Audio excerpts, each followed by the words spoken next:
everybody, and welcome once again to Real Shame, a show where me and this guy talk about our list of movie blind spots or our list of shame. My name is Andy. And I'm Adam. And the last time, on Monday, we talked about a movie from 1995. It came out in May of 1995, Johnny Mnemonic.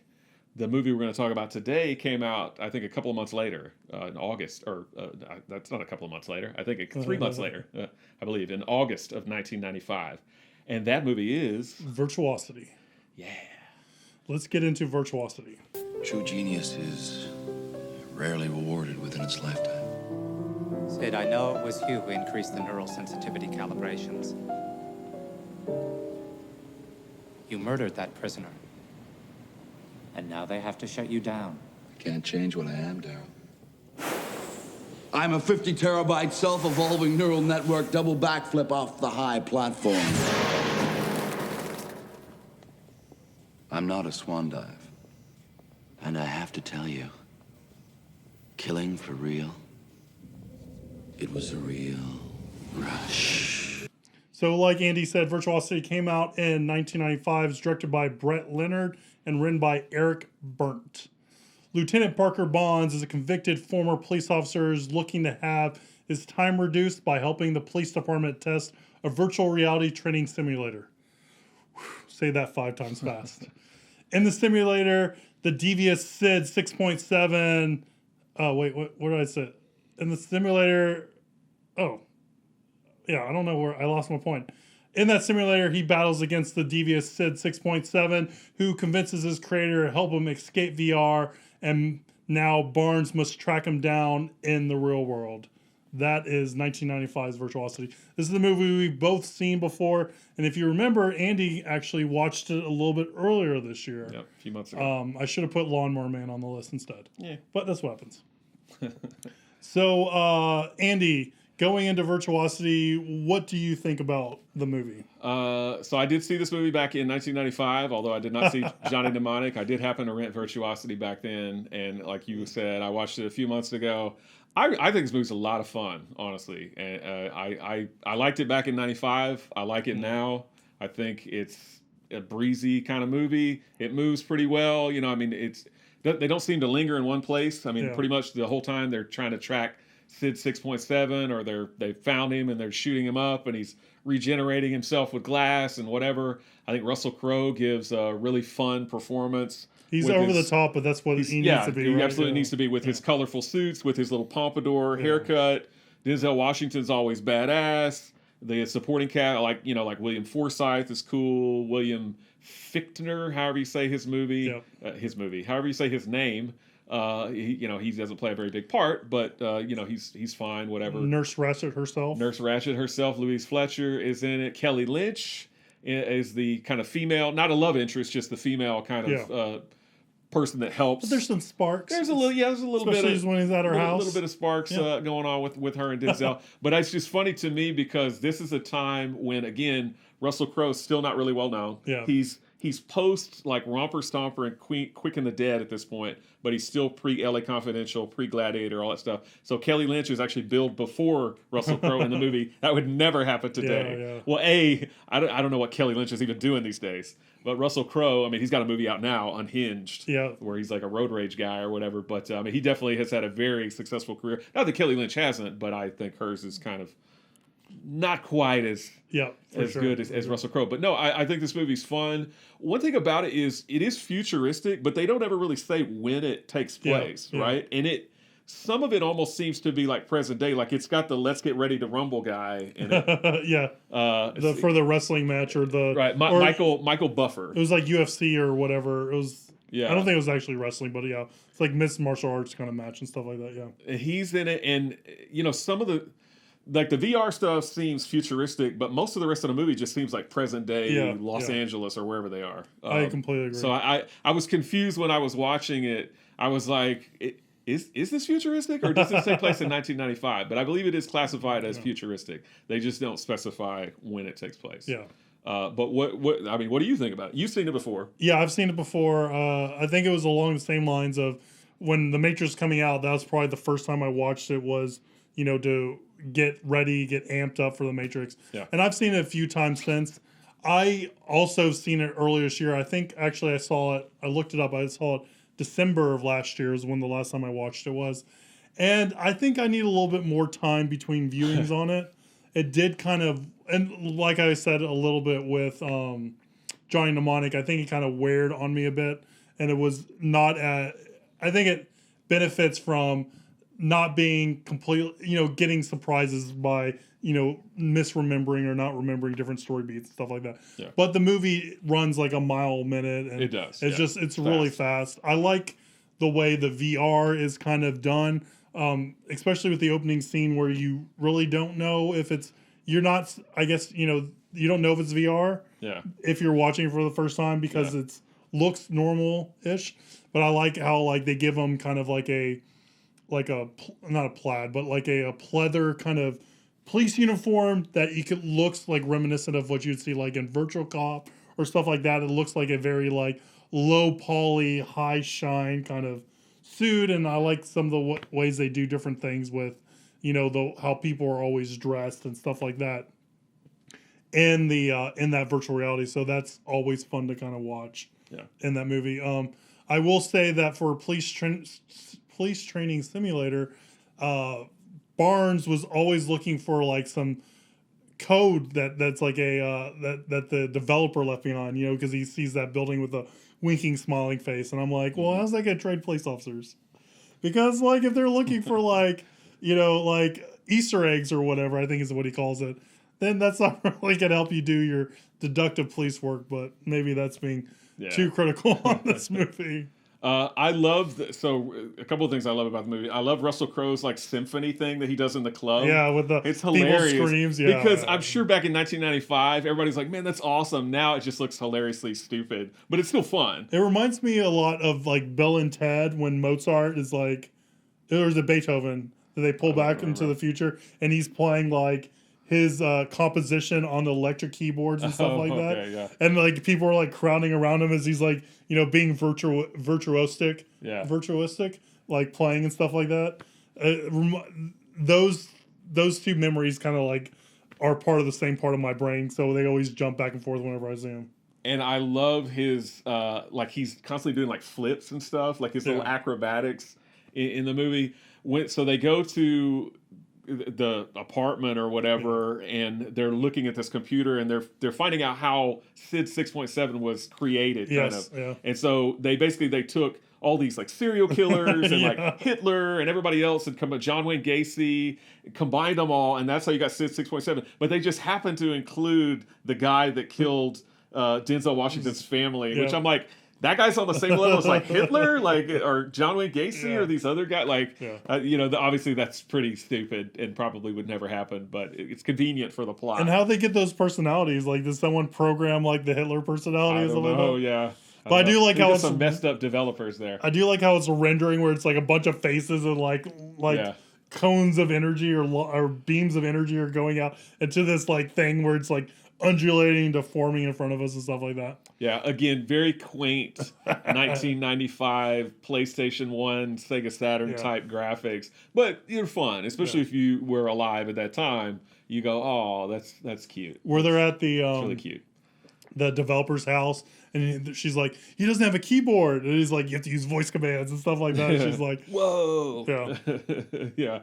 Let's see, and Johnny Mnemonic had 80 gigs. But he could double that to 160 gigs in the movie. Sid 6.7 says he's 50 terabytes. Which is so huge. Yeah. We don't even have do we have drives that are 50 terabytes? I've never seen a 50 terabyte in drive. 2020, I don't think we have I don't think we have drives that can hold 50 terabytes. So Sid 6.7, he's kicking some serious butt. And I like how it's like not like a geometric shape. It's not like a hard drive or anything like that. Yeah. Yeah, I like that too. And I do think, I'm not going to spoil the movie, but I think it ends cool, like what they do kind of to find out. So Kelly Lynch's daughter in the movie is actually played by a very young Kaylee Cuoco. That's right. Yep, from Big Bang Theory and Harley Quinn TV series. Some Priceline commercials. And she's also in 8 Simple Rules for Dating My Teenage Dad, or shortened to 8 Simple Rules. But this was her film debut. She's like 10 years old in it. It's got Kevin J. O'Connor. It does. And he doesn't look as creepy in this movie, but he's still pretty creepy. He's not in it a lot. He's 1/10 creepy less. And in the club that we were talking about earlier, where he does his little symphony, Tracy Lords is in it for like 5 seconds. Singing a song. I played Kirby, some Tracy Lords. No, music. Music, yeah. Okay. Lords of Acid. I thought you were going to say some of her adult films. No, yeah. I was like, how did that go over? I played her a Lord of Acid song, and she's like, turn this trash off. I grew up with Lords of Acid, so I thought it was cool. Yeah. I was going to say something about the ending. Again, not spoiling. I wish we were in Sid 6.7's perspective with that ending. Mm-hmm. You know what I mean? Yeah. Rather than where we are from it. I think it would have been a bigger moment. You know what I mean? Like, I think I kind of wish they tweaked that. And I do feel like with him capturing the lady's daughter and stuff like that, that's where I feel like the movie kind of drags a little bit. I think the beginning part with Denzel in jail and all that stuff and fighting the person and doing colors on the ground and that stuff, you just kind of drag the movie down for me. And that's the stuff I don't really like on I agree with that. If it's just more of a cat and mouse thing the whole time, it's a lot more exciting and a lot more interesting. And also, because the Kaylee Cuoco character is in it and she gets captured by Sid 6.7, that actually, to me, makes the movie end on a very anticlimactic note. Yeah. Because, he has to save her from like a bomb.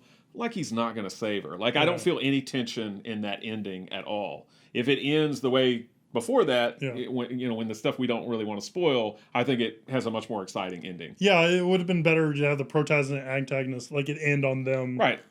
Just them. Instead, Sid 6.7 is out of the picture, and he's like, he's just got to tie up a loose end by. And then, how long does that take, too? That whole section, right? Too long. Like, because there's like a count. He's going against the clock, right? Yeah. And it's like, there's a lot of steps that happened. Yeah. It's like, how big was the countdown on this clock? They're trying to make it tense, and to me, it's not tense because they're not going to blow up a little girl in the movie. I mean, very few movies would do that, and they're not going to do it. This is not the kind of movie that they're going to do that in. And also, I felt like they were kind of stealing from Jurassic Park with Russell Crowe going, you can't do that. You like the Newman Wayne Knight in Jurassic Park going, You didn't say the magic word. I feel like that, exactly. I felt like they kind of cribbed from that. I did want to say one thing about the director, Brett Leonard. He did do The Lawnmower Man in addition to this movie a few years before that. Did he do the sequel? I don't think so. But I was gonna say his directorial debut was a horror movie called The Dead Pit, which came out in '89, I think, and it was just released on Blu-ray within the last year or so by Dark Force Entertainment. And I've actually watched it. It's not great, but you can see that the guy had talent. You can see like through some of the camera work in the movie and some of because I think he helped out with doing like some of the effects, the visual effects and special effects. Like you could see, I think the movie got better as it went along. The Dead Pit gets better as it goes along. Again, not a great horror movie and not the least bit scary or anything like that, but I think it's a good kind of harbinger of the talent that he would show. I would say later in his career, but after Virtuosity, he's still done some movies, but I don't think a single one I'd seen. They're not as kind of, I guess, well known maybe as Virtuosity. And apparently, Virtuosity was not a hit. It didn't even make its money back. Yeah, it didn't even make it was budgeted. I think that it had a $30 million budget and made less than that. Wow. So. And I was thinking, weird. a little bit too about the quaintness of it too, because again, like we said with Johnny Mnemonic, it's just fun seeing like the way these environments and stuff were rendered. Yeah. And I like how when they try to give him expressions, it looks like they have like the Photoshop clone tool, like they move his eyes up and stuff like that. Like it's very, very like nascent kind of ways of manipulating like photograph and film. And that's just like so much fun to kind of see. Or like when he gets shot with the blood in the VR, it's just kind of how pixelated it is and stuff like that. I think it's just cool. And I like the idea that they can like use like nanobots, nanites or whatever and put it around this kind of like, hard drive or whatever. And it forms a character. Like that's kind of cool and interesting and how he kind of regenerates and stuff like that. Although I don't know how Sid knows he regenerates because, again, I think that's just one of those things where they told the audience, but they never told him. They never told Sid. Because he's just does this knife thing, cuts his finger off, and he's like, oh, I bring it back with the Petri dish. Right. Yeah, that's true. But that's picking nits. It's fun. If you're in the mood for these kind of movies, they're just they scratch the itch. I think they're just a lot of fun. I agree. If you ever watched the TV show 6 Feet Under, Michael C. Hall's in that, the guy that would go on to play Dexter. Michael C. Hall's boyfriend in that show is played by a guy named Matthew St. Patrick. Look very fast because he's in Virtuosity, the part where Sid 6.7 is in like the little electronics store and the guy's trying to watch wrestling or the match, the whatever mixed martial arts or whatever it is, the UFC that we were talking about, and he keeps changing the channel to want to see him and he breaks the guy's neck. Matthew St. Patrick is like, he's an appalled onlooker. And is I that noticed, what he's accredited as? Well, no, he didn't have a credit on IMDb, so I added one. You're welcome, Matthew St. Patrick. You're now onlooker at electronics store. There you go. You're welcome. We're doing the Lord's work here. Guys. You're welcome, Matthew St. Patrick. Yeah, that's what I do. I see missing credits on IMDb. I add them. There you go. There we go. What is are the reviewers as favorable for the movie as we are, or they hate this movie? Not really. It's 32% fresh and with a 32% audience score. Gene Siskel gave it a thumbs down, but Roger Ebert gave it a thumbs up. He liked it. Thanks, Roger. And then Leonard Maltin gave it 1.5 stars, just like Johnny Mnemonic. Yeah. Both of them 1.5 stars. So. Yeah. So obviously you like Virtuosity better than Johnny Mnemonic. Yeah, I just think it's a lot more fun. I think I like Johnny Mnemonic a little bit more. I like the tone of it a little bit more. I do, maybe acting and all the other stuff, it might not be as good, but I do like the dark, gritty, kind of noirish tone of Johnny Mnemonic just edges it a little bit higher for me than Virtuosity. I'll throw on Johnny Mnemonic sometime in the future. Maybe in I'll throw it in 2021. Next year. And we'll see if it improves at all for me. Pandemic crashes everything. We have to go back to dial-up. VCRs become the craze because everyone did all their online streaming, subscription-based stuff. It can happen. The internet, yeah. It can happen. We have 6 months left. We've hobbled it. We kneecapped the internet, and we go back to dial-up. Yep, that's it. Uh-oh. It's the future, guys. All right, so that's our review on Virtuosity. If you feel different than if we left something out, if you're watching us on YouTube, leave a comment below or shoot us an email. We always like to follow up our Wednesday's reviews with a viewer question, and we have one that's on theme this week, and it is, what are some of your favorites, or what's your favorite futuristic films? So I have a little bit of a list here, and I think you do too. So let's just kind of pitch them back and forth. So I think one of the first ones that we popped out was Dark City. Yep. Which I think is futuristic. It's at least dystopian. Maybe they don't specify a time, but it certainly looks futuristic. If it's not futuristic, that's a very cool movie from the late '90s, which I don't think gets enough love. I agree. It kind of flew under the radar back then. It found, I think, its audience on DVD and Blu-ray and whatnot, but I still don't think I meet enough people that have seen Dark City. Yeah. And I would love to revisit it. We could probably revisit it on the show. Keith Sutherland in it. You have this is a great cast. Yeah. I'm trying to remember everyone's name. I can't. Rufus Sewell. And then you have I think Jennifer Connelly as the Torchlight singer and stuff like that. It's a great moody kind of thing. If you like the Matrix and the way the real world is rendered in the Matrix, then check out like Dark City, because I think you're gonna like that view and that aesthetic and stuff like that. For sure. So for me, I'm going with a newer movie, and that's X-Men's Days of Future Past. Cool movie. I think this might be my favorite of the Bryan Singer directed X-Men movies. But not your favorite of X-Men, period? Yeah, because I do think X-Men First Class might be a little bit better. Okay. In my eyes, and that's that's excluding like Logan and the spin-off movies, and New Mutants has yet to come out, so we haven't seen that.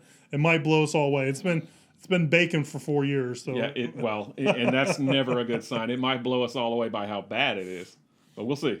But I just think it's a great adaptation, and I like the future stuff, so that's I think that kind of marks a future movie. Yeah, I love X-Men Days of Future Past. So that's probably my favorite X-Men movie. Again, excluding spin-offs or other ones, Logan and stuff like that. But if you're just talking, if it has X-Men in the title or whatever, I think Days of Future Past is probably my favorite one. Yeah. Out of all of them. Logan's Run from the 1970s is a fun, Speaking cheesy. of Logan. Speaking of Logan, what? Logan's Run. Logan's Run. Sorry.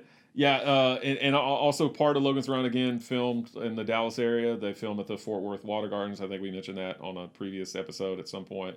But it's it's fun, cheesy. Obviously 1970s special effects, so don't laugh too hard. But it's kind of a fun little movie. Had a TV show came out afterwards. And I'm going to do a Verhoeven triple feature. I think we have Total Recall, RoboCop. I'm pretty sure is set in the future. Yep. And then Starship Troopers. Also, I think set in the future. So Paul Verhoeven loves the future. Paul Verhoeven little triple feature. Yeah. So let's see. You did the X-Men Days of Future Past.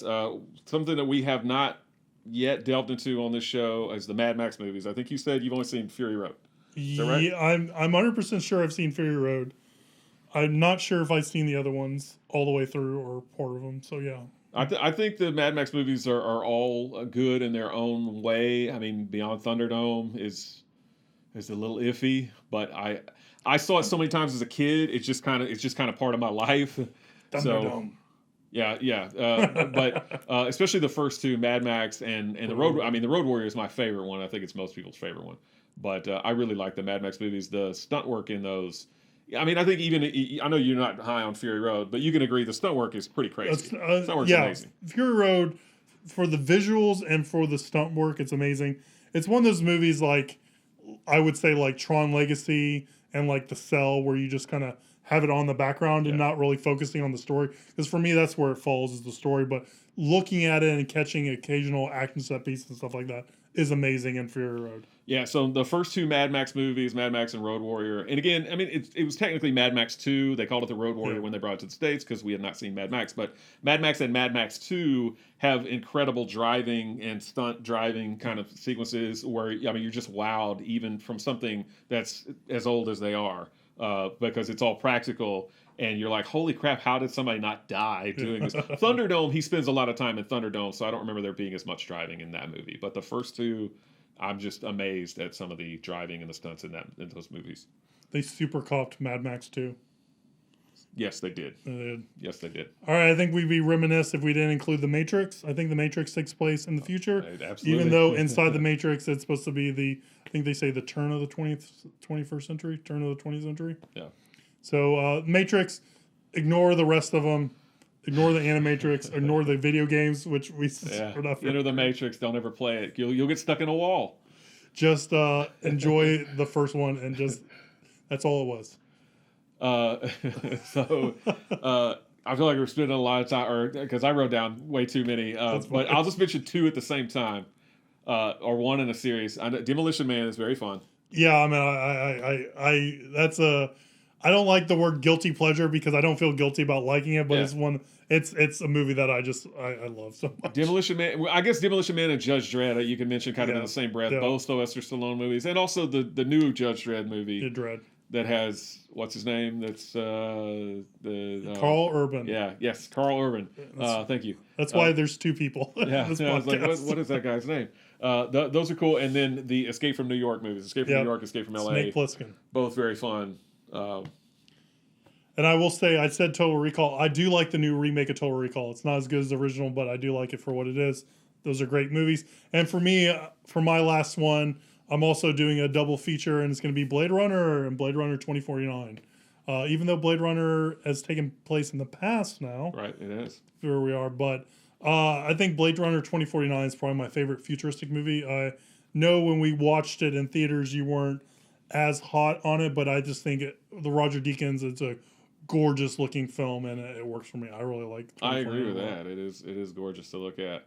I think my favorite futuristic movie is one that you mentioned when you mentioned Paul Verhoeven, and that's RoboCop. Yeah, I've seen RoboCop so many times it's not even funny.